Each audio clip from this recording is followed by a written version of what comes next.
A very good morning to all students. Once again, we are coming to introduce a new topic of class 12 accountancy.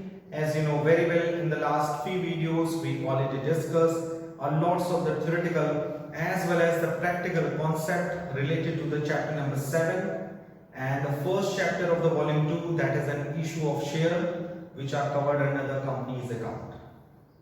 If we are talking about the topics which we already discussed in this chapter, so which includes, that is an issue of share at par, issue of share at premium, as well as we discussed the journal entries related to the issue of share for consideration other than cash, as well as we discussed the preparation of the balance sheet of the company according to the Companies Act 2013, and we can see that how we will show the share capital in the company's balance sheet.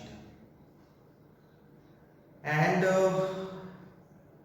we solved the lots of the practical questions related to the Paulson area, Paulson advance, as well as the very important and very tough topic of this chapter, that is an oversubscription. And you can see that in case of the oversubscription, company deal with this situation by fully allotment or pro rata allotment or nil allotment. And in the last video, we already saw the practical concept related to the preparation of the application and allotment account jointly, and we can see that in case of oversubscription, how we will open the application allotment account jointly. So in this video, let's start the second segment of this chapter, and you know very well, after the issue of the share, when any shareholder fails to pay the allotment or calls money, in this situation company have a right to forfeit those shares on which allotment and calls money not received within a specified period. So without creating delay, let's we discuss the first few theoretical points related to the forfeiture of the share. And today is the 1st July, so from the 1st July, let's we start a new topic. Let's we start with the new beginning. So इस topic को discuss करने से पहले एक flow chart को समझना बहुत जरूरी है.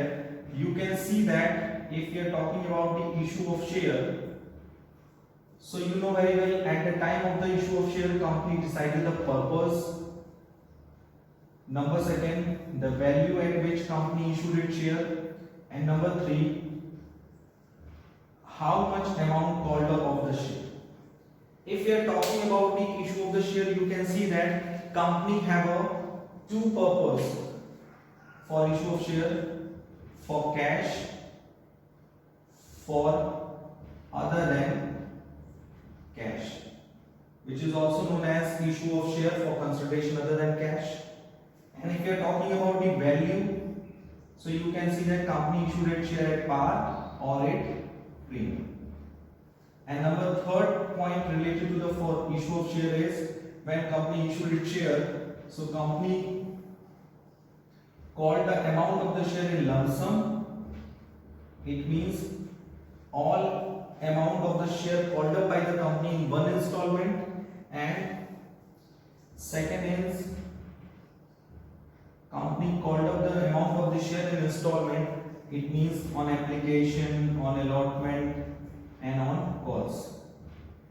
So ये कंपनी के इशू के टाइम के डिफरेंट केसेस हैं जिसको कंपनी इशू करते वक्त डिस्कस करती है. इशू करते वक्त पहले से क्या करती है, डिसाइड करती है कि जब वो शेयर इशू करेगी तो पर्पस क्या होगा, उसकी वैल्यू क्या होगी और वो पैसा कैसे मांगेगी.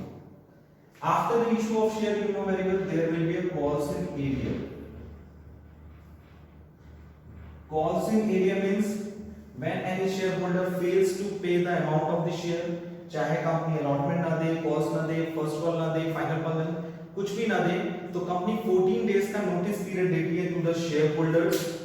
And after that, after the calls in arrear, अगर शेयर होल्डर नोटिस पीरियड के अंदर यानी 14 डेज के नोटिस पीरियड के अंदर अगर टाइमली पेमेंट नहीं करता है, तो उस सिचुएशन में कंपनी शेयर होल्डर्स के क्या कर लेते हैं, शेयर को फॉरफीट कर लेते हैं.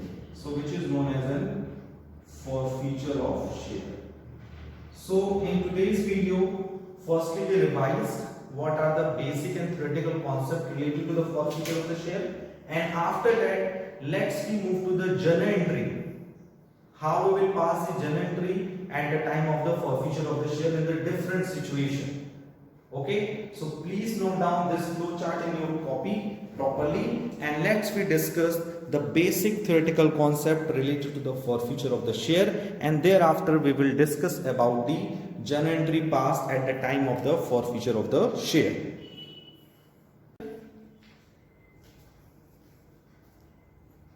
If any shareholder fails to,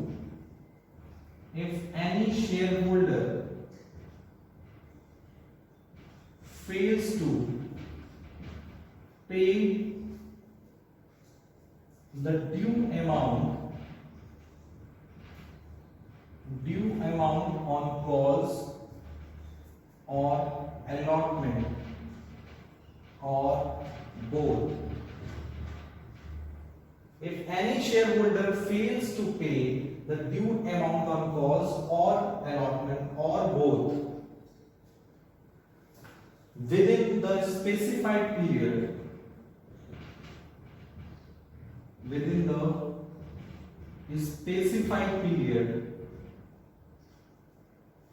the directors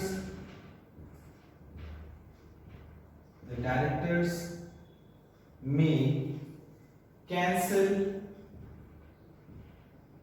his share.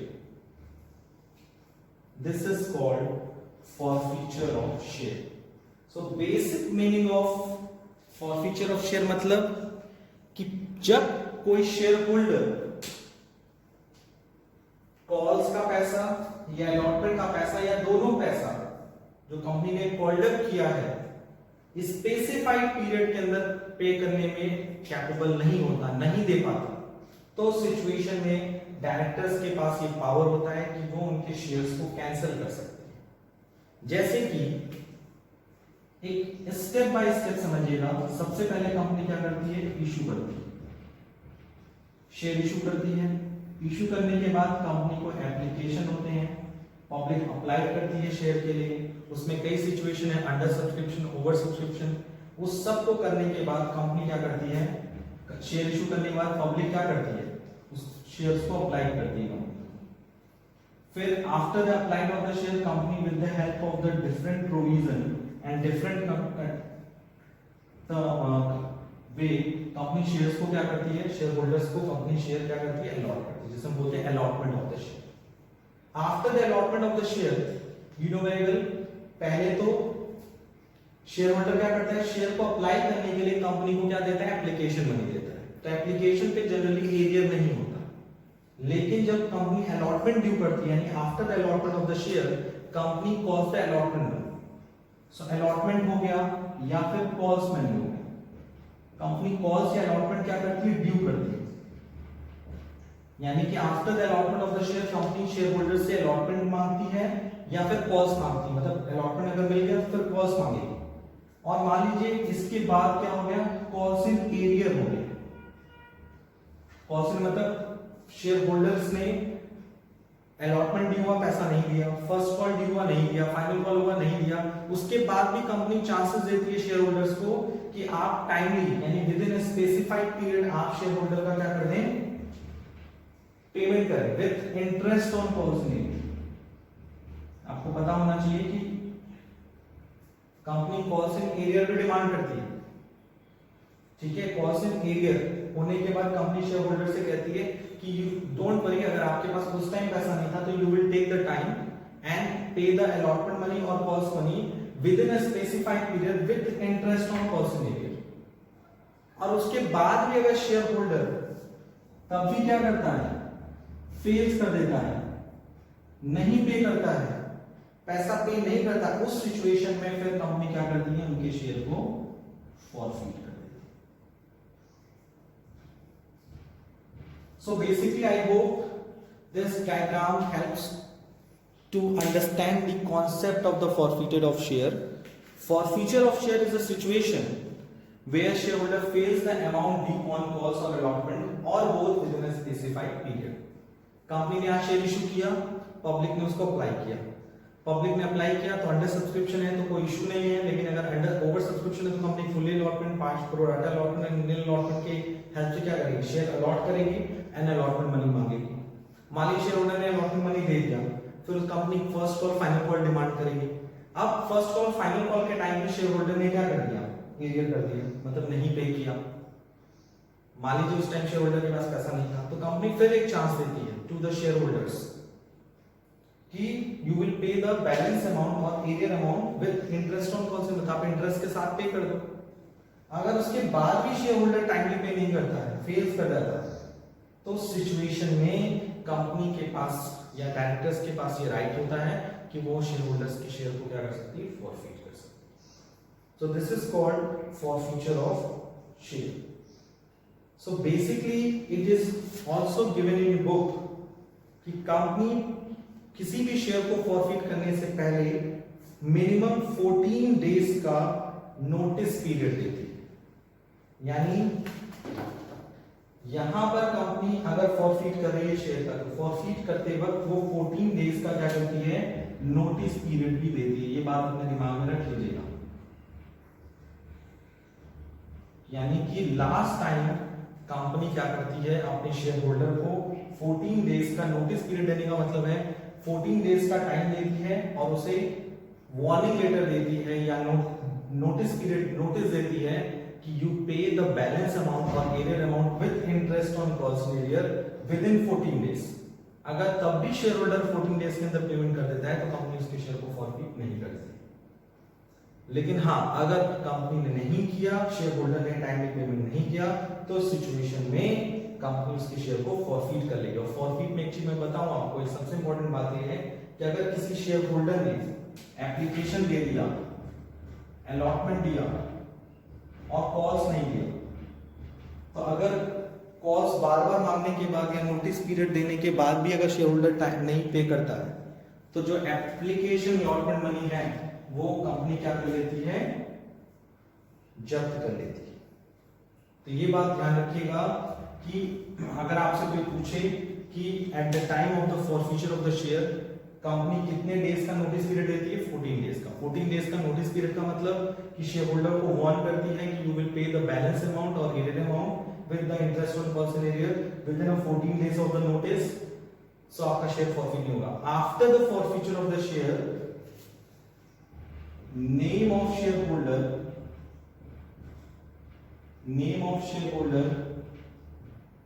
removed from the share, मतलब कि शेयर होल्डर का जो नाम है उसे रिमूव कर दिया जाता है फ्रॉम द शेयर। यानी कंपनी का उस शेयर होल्डर को जो कंपनी का शेयर होल्डर का दर्जा मिला हुआ है, पोजीशन मिला है, राइट मिला है, वो सब कैंसिल कर दिया जाता है।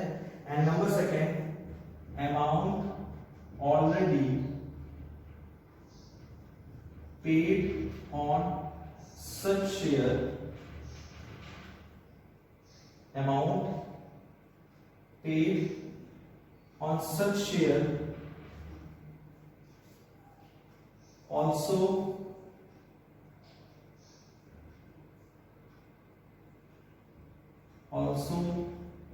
forfeited.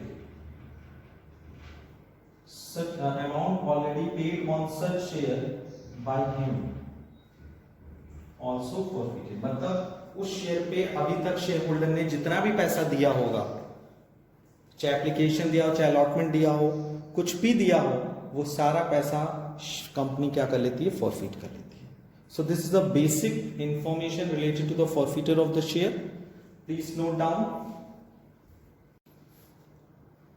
So after discussing the theoretical concept and revise the basic concept related to the forfeiture of the share, let's we discuss the journal entry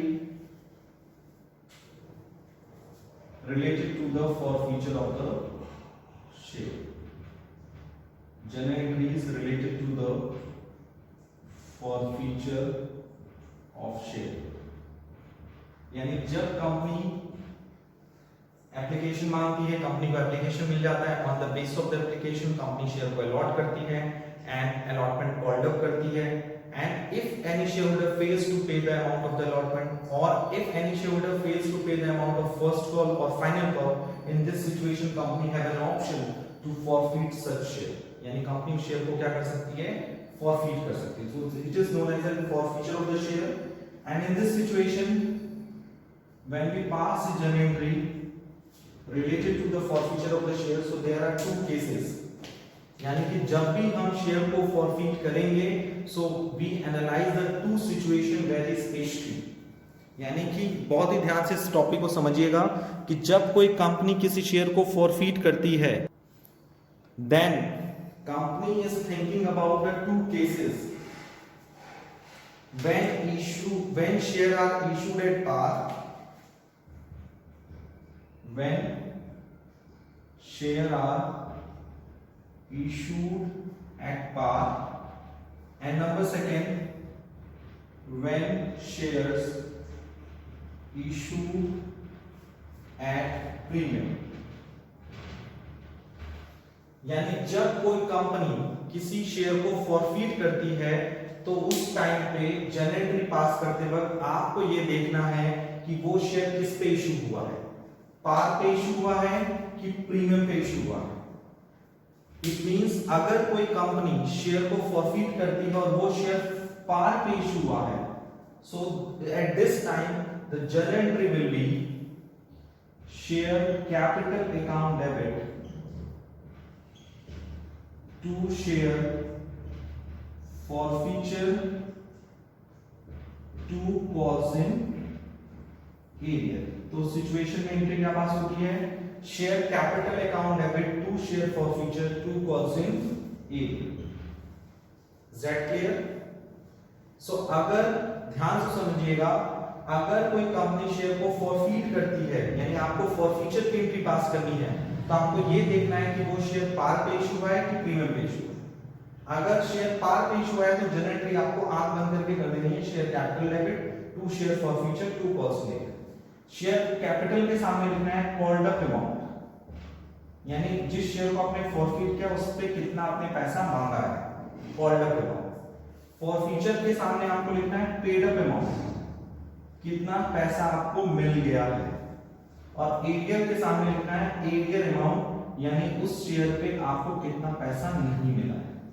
यानी हिंदी में अगर हम आपसे कहें तो शेयर कैपिटल के सामने लिखना है कितना पैसा आपने मांगा, फॉरफीचर के सामने लिखना है कितना पैसा आपको मिला, और कितना एरियर के सामने लिखना है कितना पैसा आपको नहीं मिला। सो ये बहुत ही बेसिक और जनरल एंट्रीज है at the time of the forfeiture of the share when share are issued at par. यानी जब कोई शेयर कंपनी शेयर को फॉरफीट करती है उस टाइम जनरल एंट्री पास करते समय आपको ये देखना है कि शेयर किस पे इशू हुआ था, पार पे कि प्रीमियम पे। अगर पार पे इशू हुआ है तो नॉर्मल जनरल एंट्री क्या होगी, share capital debit to share forfeiture to calls in arrear. इसके अपोजिट आप एक और एंट्री पास कर सकते हैं, वो एंट्री कब पास होती है, when calls in arrear account not open. आपने पढ़ा होगा कि जब हम एरियर को रिकॉर्ड करते हैं तो वी हैव टू ऑप्शन, या तो हम एरियर अकाउंट ओपन करते हैं या तो एरियर अकाउंट ओपन नहीं करते हैं। तो फॉरफीचर की एंट्री पास करते समय भी आपको यह देखना है कि आपने एरियर का अकाउंट ओपन किया था कि नहीं किया था। अगर एरियर का अकाउंट ओपन किया था तो सीधे सीधे आपको इजी पड़ेगा ये एंट्री पास करना। लेकिन अगर आपने एरियर का अकाउंट ओपन नहीं किया है, उस सिचुएशन में सब कुछ सेम रहेगा, शेयर कैपिटल डेबिट होगा, शेयर फॉरफीचर क्रेडिट होगा, और कॉल्स इन एरियर की जगह आपको उस कॉल्स का नाम लिखना पड़ेगा, उस इंस्टॉलमेंट का नाम लिखना पड़ेगा जिस पे पैसा नहीं मिला। अगर अलॉटमेंट पे पैसा नहीं मिला है टू शेयर अलॉटमेंट, अगर कॉल्स पे पैसा नहीं मिला है तो टू शेयर कॉल, अगर फर्स्ट कॉल है तो फर्स्ट कॉल, फाइनल कॉल है फाइनल। यानी कि ये दोनों आइटम सेम रहेंगे, बट एरियर वाले की जगह हम सिर्फ और सिर्फ उस इंस्टॉलमेंट का नाम लिख देंगे। अलॉटमेंट पे पैसा नहीं लिखा है तो टू शेयर अलॉटमेंट, कॉल का पैसा नहीं लिखा है तो टू शेयर कॉल्स लिख देंगे। So I hope it is clear for you कि when any company forfeit the share of the share holder, जिस पे एरियर हुआ है, तो सिचुएशन में हम सबसे पहले ये देखते हैं कि शेयर इशू किस पे हुआ है, पार पे इशू है कि प्रीमियम पे। अगर शेयर पार पे इशू हुआ है और आपने एरियर अकाउंट ओपन किया है तो नॉर्मल एंट्री क्या होगी, share capital debit to share forfeiture to कॉस्ट एरियर। शेयर कैपिटल के सामने कितना मिला, कितना मांगा, फॉरफीचर के सामने कितना मिला, एरियर के सामने कितना नहीं मिला, टोटल अमाउंट ऑफ एरियर, चाहे एरियर कहीं पे भी हो, डजंट मैटर। लेकिन अगर आपने कॉस्ट एंड अकाउंट ओपन नहीं किया है, अगर क्वेश्चन में कहा है कि कॉस्ट एंड अकाउंट ओपन नहीं करना है या आपने जर्नल एंट्री पास करते वक्त एरियर अकाउंट ओपन नहीं किया है, तो उस सिचुएशन में एंट्री थोड़ी बहुत चेंज हो जाएगी। यानी इस कॉस्ट एंड एरियर की जगह हम सिर्फ उस इंस्टॉलमेंट का नाम लिख देंगे जिस इंस्टॉलमेंट पे एरियर हुआ है, जितना अमाउंट एरियर हुआ है। बाकी सब चीजें सेम है। शेयर कैपिटल के सामने हमें वही लिखना है कितना मांगा, और फॉरफीचर के सामने ये लिखना है कितना हमें मिला, और अलॉटमेंट के सामने हमें लिखना है कि अलॉटमेंट पे कितना नहीं मिला। कॉस्ट के सामने हमें लिखना है कॉस्ट के सामने कितना नहीं मिला। अगर इन दोनों को कंबाइन कर दें तो क्या बन जाएगा, एरियर ही बन जाएगा। सो ये बस थोड़ा सा समझने का तरीका है कि जब हम फॉरफीचर की एंट्री पास करते हैं तो हम सबसे पहले ये देखते हैं कि पार पे है कि प्रीमियम पे है, और पार पे आप ये देखते हैं कि एरियर अकाउंट ओपन है या नहीं। अगर एरियर अकाउंट ओपन है तो नॉर्मल फर्स्ट वाली एंट्री होगी, और नहीं ओपन है तो सेकंड वाली एंट्री पास करना है। दोनों में से कोई एक एंट्री पास करनी है। अब हम लोग आते हैं सेकंड केस पे, यानी जब कोई कंपनी किसी शेयर होल्डर के शेयर को फॉरफीट करती है जो शेयर प्रीमियम पे इशू हुआ है। वो पार पे शेयर इशू नहीं हुआ है, पार मतलब 10 रुपए का शेयर 10 पे इशू हुआ है, तब तो आपको कोई दिक्कत ही नहीं है। Okay, so when share are issued at premium, जब कोई शेयर प्रीमियम पे इशू था, मान लीजिए 10 रुपए का शेयर हमने 2 रुपए प्रीमियम यानी 12 रुपए पे इशू किया, and after some time we found that कि किसी शेयर होल्डर ने एरियर कर दिया, एंड एरियर करने के बाद आपको ये देखना होगा कि एरियर कहां पे हुआ है, मतलब एरियर होने के कारण प्रीमियम मिला कि नहीं मिला। यानी जब कोई शेयर आपने इशू किया प्रीमियम पे और उसके बावजूद शेयर क्या हो गया, शेयर पे एरियर है, तो वहां पर आपको ये चेक करना पड़ेगा the two cases related with this condition, premium amount received, और दूसरा कंडीशन होता है प्रीमियम अमाउंट नॉट रिसीव्ड। ये बहुत ही सिंपल वे में मैं आपको समझा रहा हूं, इसे इसको कॉपी में अच्छे से नोट कर लीजिएगा। यानी कि जब आपने शेयर इशू किया प्रीमियम पे और एरियर हो गया, किसी शेयर होल्डर ने पैसा नहीं दिया और बोर्ड ऑफ डायरेक्टर ने डिसाइड किया कि उस शेयर को फॉरफीट करना है, सो आपको ये देखना होगा कि प्रीमियम का पैसा मिला है कि नहीं मिला है। अब आपके मन में डाउट आ रहा होगा सर कैसे हम चेक करेंगे कि प्रीमियम का पैसा मिला है कि नहीं मिला है। सो सिंपल सी बात है, अगर प्रीमियम अलॉटमेंट पे है और अलॉटमेंट पे एरियर है, इसका मतलब प्रीमियम नहीं मिला होगा। अगर प्रीमियम फर्स्ट कॉल या फाइनल कॉल के साथ मांगा गया है और फर्स्ट कॉल और फाइनल कॉल पे एरियर है, इसका मतलब प्रीमियम भी नहीं मिला होगा। आपने कभी सुना है कि कोई भी बंदा एरियर करेगा एप्लीकेशन अलॉटमेंट पे या फर्स्ट कॉल फाइनल कॉल पे और उस पे प्रीमियम इंक्लूड है तो आपको प्रीमियम का पैसा दे देगा और एप्लीकेशन का अलॉटमेंट का कहेगा नहीं दे पाएंगे, फर्स्ट कॉल का नहीं दे पाएंगे, फाइनल। अगर उसे एरियर करना होगा तो वो प्रीमियम का भी एरियर करेगा। सो सिंपल सी बात ये है कि जब कोई शेयर प्रीमियम पे इशू होता है तो हम ये पता करते हैं eight the time of the forfeiture of the share कि प्रीमियम का अमाउंट मिला है कि प्रीमियम का अमाउंट नहीं मिला है। अगर प्रीमियम का अमाउंट मिल गया है तो कुछ भी करने की जरूरत नहीं है। ध्यान से समझिएगा, when share are issued at premium, at this situation when we pass the journal entry related to the forfeiture of the share and we found that the premium amount received in this situation, we pass the journal entry just like case 1। यानी इसमें journal entry किस तरह से पास होती है, जैसे हमने share issued at par की कंडीशन में किया है, वहां पे भी यही रूल अप्लाई होता है। Arrear account is open and arrear account is not open. यानी सिंपल सी बात हम ये कह सकते हैं, कंक्लूजन पे पहुंच सकते हैं कि जब हम जर्नल एंट्री पास करते हैं related to the forfeiture of the share, share को फॉरफीट करने के लिए जब जर्नल एंट्री पास करते हैं तो वहां पे ये दोनों में से कोई भी एंट्री कब पास होती है, when share are issued at par or when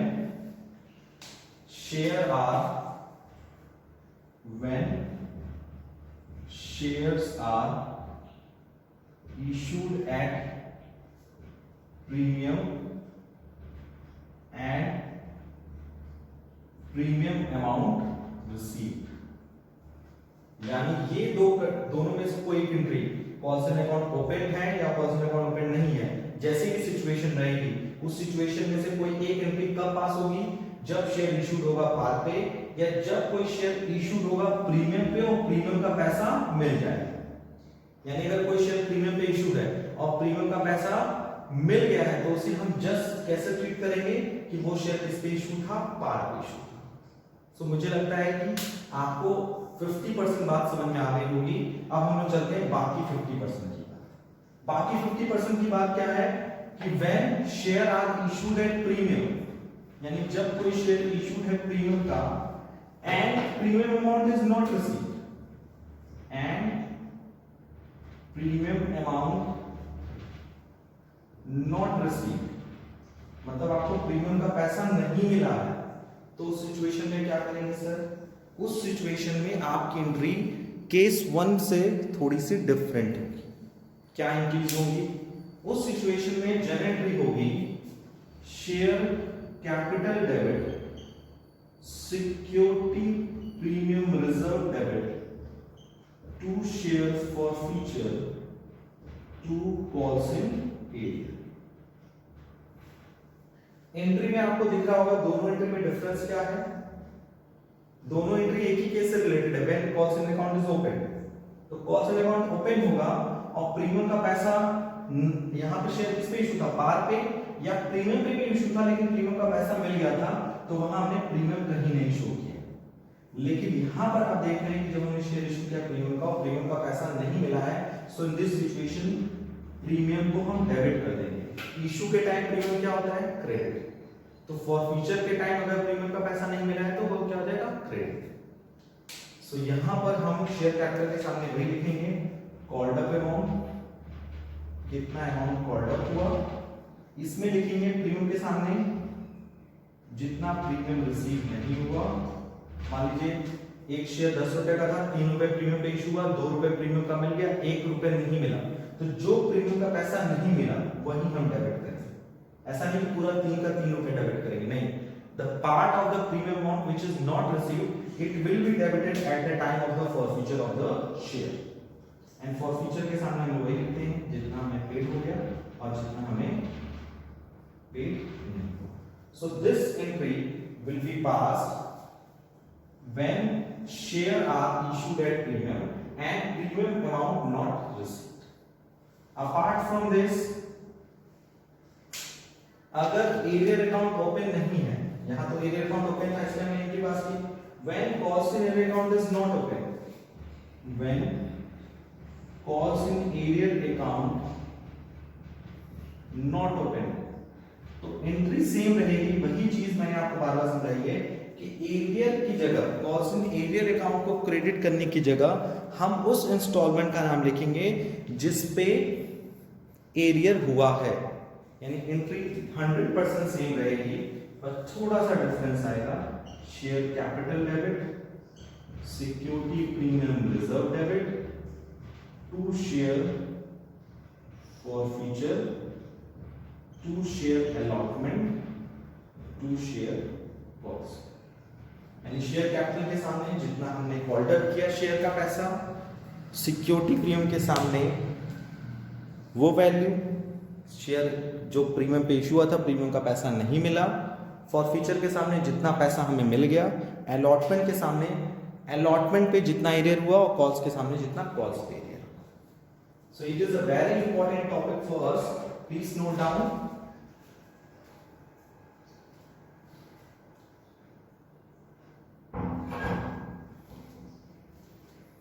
So this is all about the journal entries related to the forfeiture of the share. फटाक से इसको रिवाइज कर लेते हैं।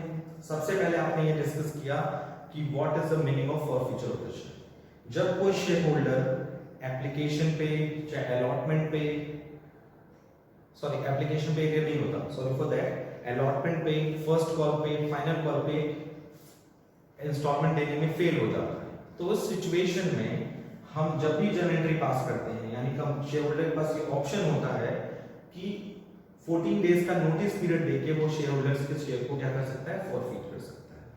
और फॉरफीट करते समय ये बात हमें ध्यान रखना है कि शेयर किस पे इशू था, पार पे कि प्रीमियम पे। अगर शेयर पार पे इशू था और एरियर अकाउंट ओपन है तो ये एंट्री, एरियर अकाउंट ओपन नहीं है तो ये एंट्री। अब रही बात दूसरा कंडीशन कि अगर शेयर इशूड है प्रीमियम पे, अगर शेयर इशू है किस पे, प्रीमियम पे, तो हम ये देखते हैं प्रीमियम का पैसा मिला है कि नहीं मिला। अगर प्रीमियम का पैसा मिल गया है तो उसको हम वैसे ही ट्रीट करेंगे जैसे शेयर इशू था पार, यानी entries same as it is when share are issued at par.